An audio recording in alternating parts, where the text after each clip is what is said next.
Update since September 17th. We still have the 4 cases, 2 student workers, 2 student athletes. No active cases right now. 3,016 negative tests. So no current active positives. And still the 4 that we had last week, 2 student workers, 2 student athletes, 3,016 negatives. All right, and then we'll get going with Tom. Will give an opening statement. Zach, we'll start with you. Go ahead, Tom. Good afternoon, everyone. Appreciate you guys joining us. Just kind of wrap up Saturday to start with. Had our biggest scrimmage of fall camp on Saturday. Thought it was extremely productive. Had a goal going in of being able to have about 50 snaps for our 1s and 2s. To be able to give them some live goes. That was extremely important in this process of our development. And a lot of good things, very competitive back and forth, both sides making plays. I did feel like we had a few more penalties than we did the first time that got to get cleaned up, and on both sides as well. And some mistakes, but we're still in the installation mode of things. That has ceased. Now everything is in the kind of the whole mindset of just fine-tuning what you have and then start working into Penn State here later in the week. But some guys that stuck out to me, Javon Swinton continues to make plays, really encouraged by his consistency at this point. Luke Shadovich catches the ball extremely well consistently and gets open, so really catching my eye with him. Jacoby Hewitt had a really good day. Really excited for him because he's worked extremely hard. And Dave Baker, so I've listed several receivers there, but Dave Baker made some plays. Even did again even this afternoon.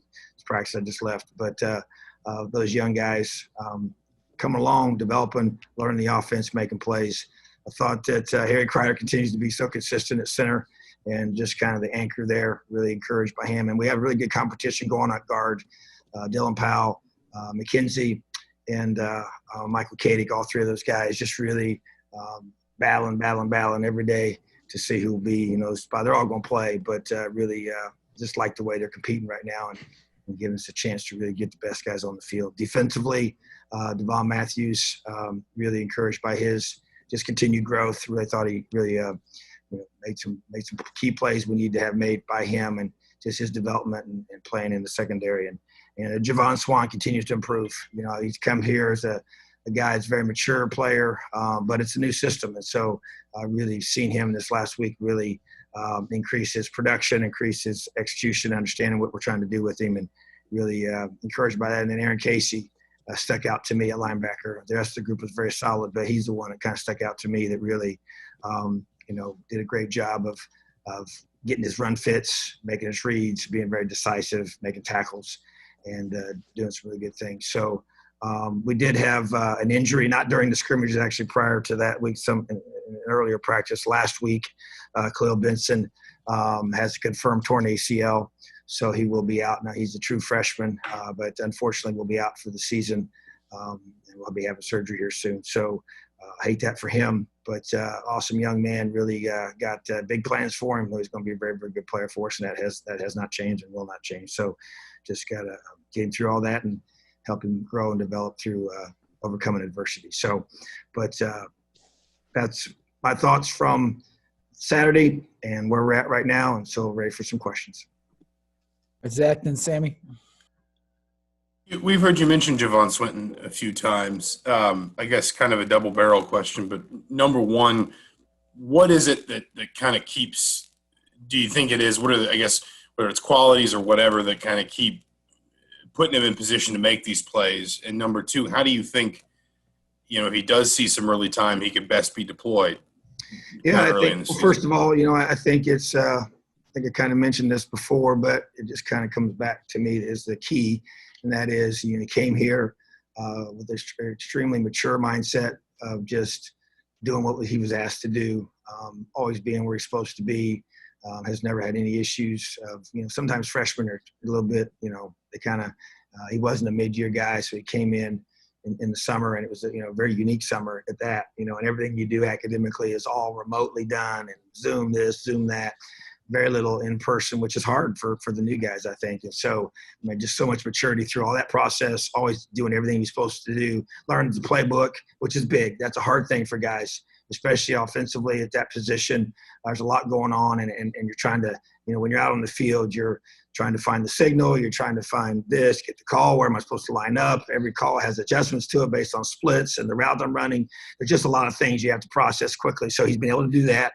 And then obviously at the end of the day, he's making plays, So I'm really very, I would say very talented in the ball skill area, just to be able to make difficult catches at times, consistent catches where he, has sometimes guys can make those tough catches and they drop the ones that are right there.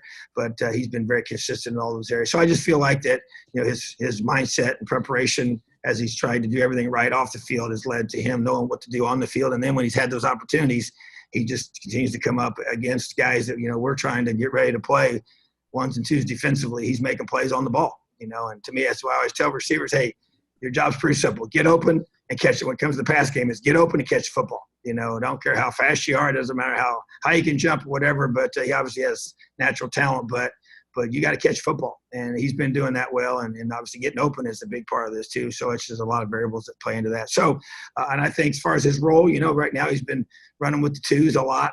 And which is, to me, he's in that next wave of guys that they're going to get in there. So he's going to play, and I just think it's a matter of as he learns more and more, he'll play the more he learns and is able to physically, handle the physicality of this game and the perimeter blocking that's required of our guys of that position as well. So those are things he's going to have to continue to work on. But I just do feel like that in this day and age of this 2020 season of what we know we're going to need depth-wise and number of guys that can help us on both special teams and he's a dual guy in high school. He played both sides of the football. So those kind of guys give you value on special teams too, because they can usually tackle and be on the cover units as well as return units. So just think he gives us a lot of value there in special teams as well, and just trying to get him on the field. So I'm excited for Javon. All right, Sammy, then Peegs.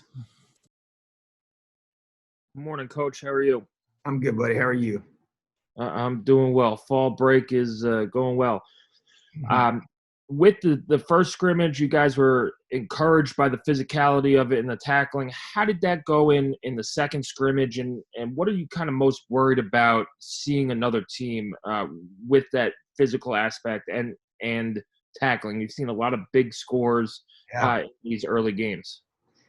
Yeah, I got a text message during one of the games on Saturday night about just questioning me about the defenses in the country right now and the struggles that they're having across the board. So, it's real. It's real on Sundays. It's real on Saturdays. And you can see it unfolding in front of us. And, I do think, I did not think we tackled as well Saturday, not as well as we did. Now we went double the amount of plays, so you're going to have more opportunities. But and it wasn't like it was bad, but it was definitely, we worked on it today and going to work on it every day like we have been. So that's always a concern. I mean, I just think that going against full bull live, you're talking, 2, 3 hours, 4 hours, however long the game's going to last of just live tackling that you can never really simulate.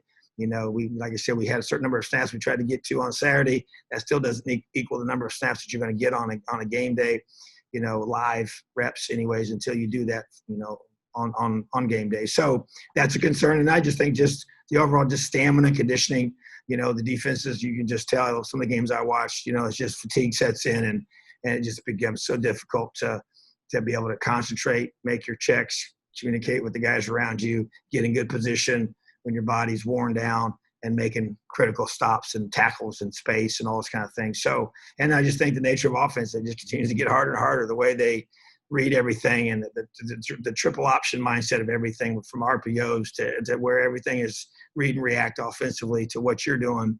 And, from an offensive perspective, they always feel like they got the extra answer to the equation, so and oftentimes they do with the way the game is being played now and from that perspective. So I think it makes it hard for defenses. And so I think all those things combined together, we've talked about in the past about the challenges of getting teams ready, during COVID defensively and then just the physicality part of it, just hitting both sides of the ball.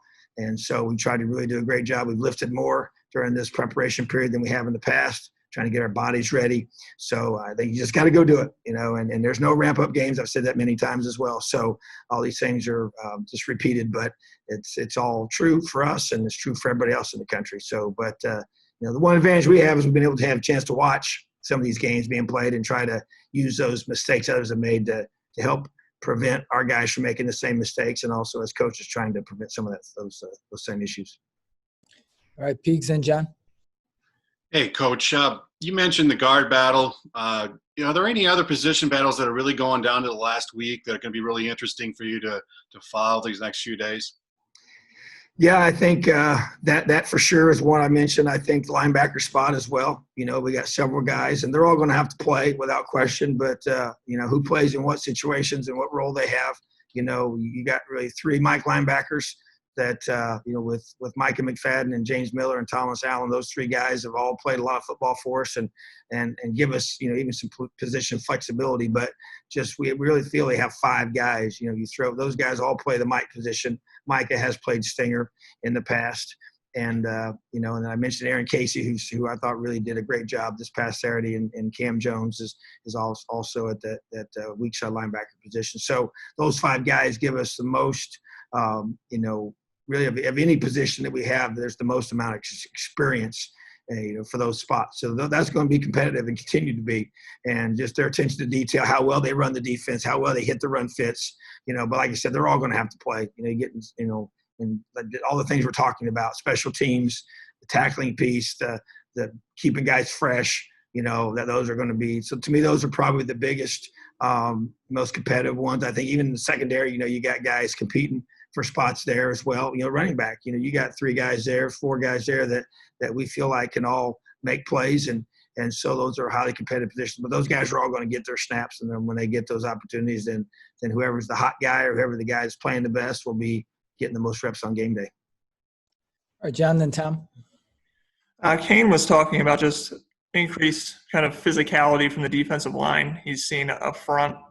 Why do you think that's changed? I mean, is that just physically just improvements in terms of strength, or is that Kevin Peoples in terms of the things they've learned in terms of hand technique and things? I mean, what's played into that? Well, I would say multiple variables. I think number one, we got a lot of guys back, from that position like a year ago. When I go through and watch, previous year's games, it shows up. You realize how many guys that we have that have played a lot of football up there, and I think you get another year of maturity helps. I think some things we're doing technically with Kevin Peoples here and some of the things that we've adapted to what he's brought to us, I think has helped us as well in that regard. So it needs to show up on game day without question. And then I just think, the guys just being a year stronger in the weight room. I know obviously it was an interrupted preparation, but it's still, we had 8 full weeks of a winter workout that we got completed before spring ball started, and then tried to do everything we could to not get a drop off during the pandemic piece of it. And then now we've had this chance. We've actually lifted, as I mentioned, 3 days a week this entire time.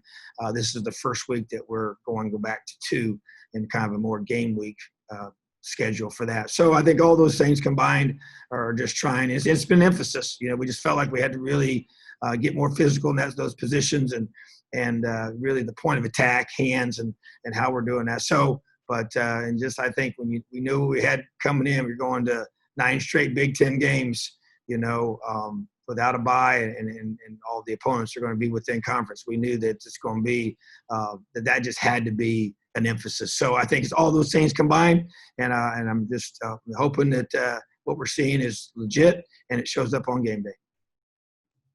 All right, Tom, then Kevin. Coach, a bit of a two-pronged question, if you don't mind. If you had to put W's and L's on Saturday's scrimmage, was there an edge to either the offense or the defense on that? And then also between now and the Penn State opener, what is it that concerns you most that you need to get done between now and then? Yeah, I think that if I had to go back and grade, it was kind of more segmented as well. I felt like that the defense overall probably had some advantages, where they would have won some of those situations. Was when I say that there was definitely back and forth. Like, for instance, one group of the ones went through and drove down the field, and the defense held them to the field goal. That's a win for the defense. You know, in today's game, you force field goals, those are wins. You know, the twos went down, scored a touchdown, you know, so that was 50-50, you know, and they were both long drives. And then there was both sides had, you know, penalties that kind of assisted or resisted in the drive itself, you know. And so then you got in the red zone and did work there, you know, and just once again, when you hold them to a field goal, that's a win, you know. So I felt like it's pretty balanced if you go back and forth. But I would, you know, just from an objective perspective, I felt like that, you know, I didn't like that we missed some tackles on defense. I thought we jumped off sides too many times on defense, did not have any illegal procedures on offense. So I'd give the edge to the offense for the overall scrimmage if I had to give a grade. But it was definitely back and forth, and we had the officials there, which was very good to be able to get that. We simulated the crowd noise, which was very good,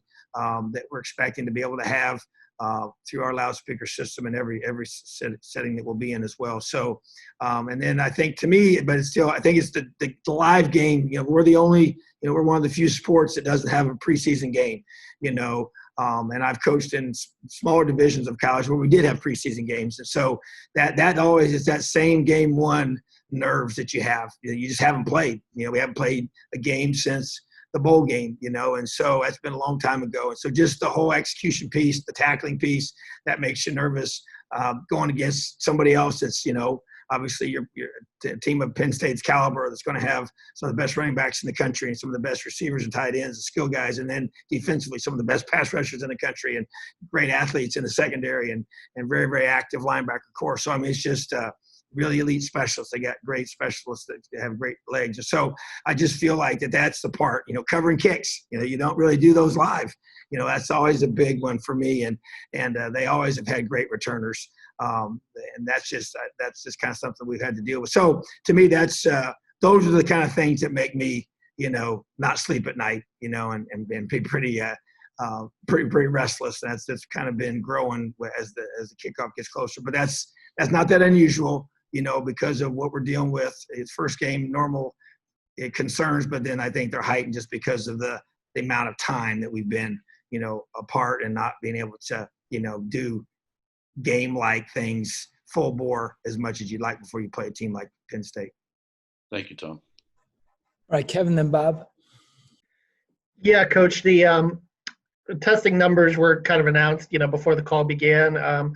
Just curious, as the season gets closer, how much you and the staff continuing to hammer home kind of the personal responsibility off the field, and how much do you see the guys taking it to heart now that the season is getting closer?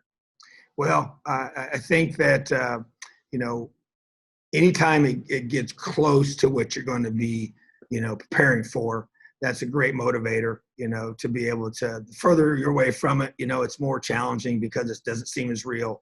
Like I said, I think for our guys, we had some bumps along the way, but once that reality was, hey, we got to do this a certain way, and they figured it out, it's been way better. And then now as the games get closer, I think that helps. But, you know, I'm just being real with you here too. I think that, you know, we addressed this with our staff yesterday, and that is the fact that, you know, we don't live in a bubble, you know, so we all go home, you know, at night, you know, we don't sleep in the stadium, you know, so our families, you know, we have children, some of our coaches' kids are in different ages of school, you know, here locally, and spouses have jobs, interact with other people. So, you know, those are concerns. You know, we talked about the choices that you have to make as a family and who you choose to hang out with and be around away from here is critical, because that can be brought to the family, you know, through whatever gathering you might have. So we have to limit those. We just can't do that right now. We're going to have to make some sacrifices. So we talk about that with our coaches. We talk about that with our players. You know, it's a constant conversation.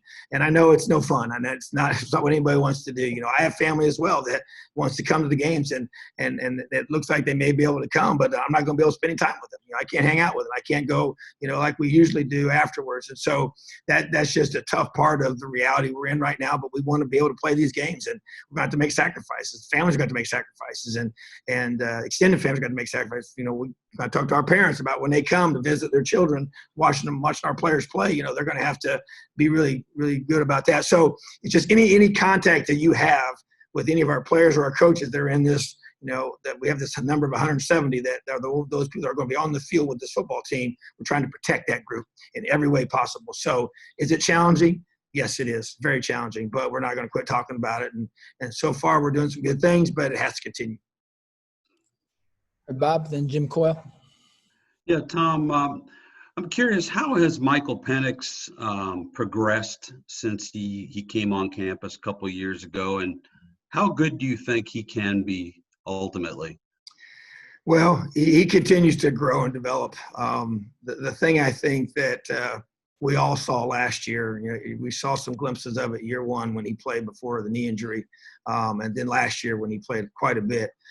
Just the natural instincts that take over when the game is played, when the lights are the brightest, when the pressure's on the most, the ability to read, react, process information that the defense is trying to do a good job of disguising at this level. They're not just going to show you pre-snap what they're going to do, so, but even I think just the understanding of where does the ball need to go, in the system. And I think that's where you just see the comfort level just keep getting higher and higher and higher. And just understanding, he's worked with Coach Sheridan now for several years.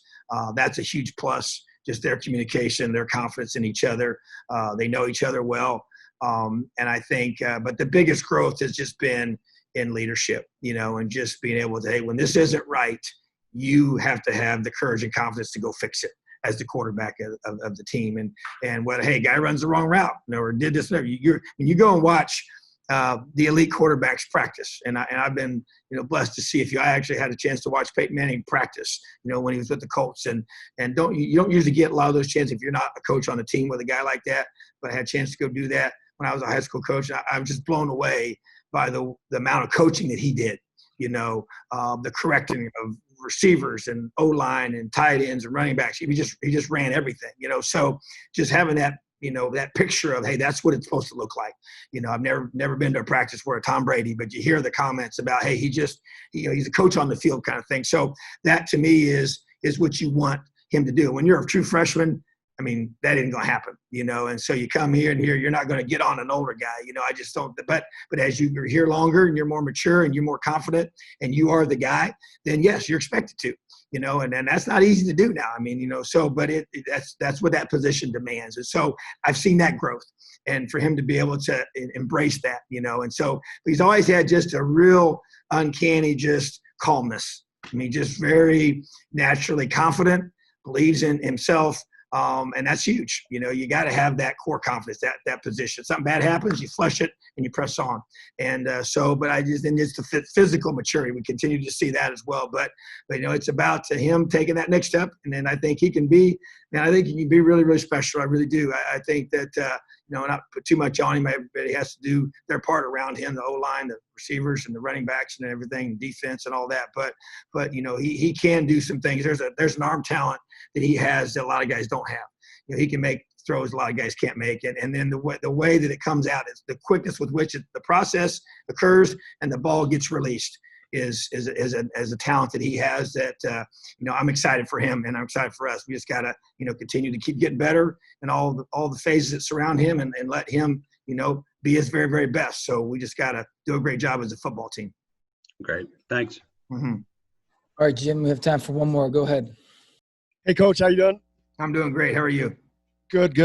We've all got to watch college football in its early part of the season, and we knew it was going to be a little crazy, but it has really been a topsy-turvy, the defending national champion, already with 2 losses. Watching those big brand teams go down and knowing what you have coming back, does that give you even more excitement of what potentially could be a monster season for this program? Well, excitement and also a lot of nervousness because it's like, wow. It's been some crazy things. You're right. You called it. It's been, games that you just didn't expect to go a certain way. But yeah, I think it also gives you a lot of excitement and just say, hey, man, every game's going to be an adventure. And, you get a chance to go out there and there's a lot of variables that are not the way they usually are leading up to some of these circumstances. But I will say, a team like LSU, they had a lot of good players that they either graduated or are playing on Sundays right now. So, for them to come back was probably too much pressure on a really young team. But at the same time, that's reality, right? So they're expected to to play at a high level, and that's what we all have to do. So yeah, I think it's just we're just excited to play. I mean, I just think our guys are just so excited to get out there, and we obviously just today we were able to announce at the end of practice that kickoff is going to be at 3:30, and we know for sure we're playing on Saturday. We really weren't even 100% sure about that leading up to it. So we know what the day we're starting on is the 24th. We're kickoff at 3:30. That gives us a specific date and time to get ready to roll, and so our guys are fired up. But yeah, it's I think it's just going to be one of those years. You can't get too high or too low. I mean, you just got to keep playing. I think that's going to be the key. Both in the games, you better be ready to play. We've seen games go to 3-4 overtimes already, and a lot of crazy things have happened on special teams and offense and defense, and you just got to have earmuffs and blinders in your preparation process. And during that game, it's that 1-0 mindset like we talked about all the time on offense, and just that's not blinking. We just aren't going to let anything phase us, good or bad. It happens in a game. We're going to play 60 minutes and beyond, whatever it's going to take to find a way to win each game. So we're just going to take it one at a time, but more than anything, I just want our guys to prepare well and then get out there and let it rip and play their tails off and have a ton of fun playing together for each other, with each other, and we'll see what happens at the end of the day.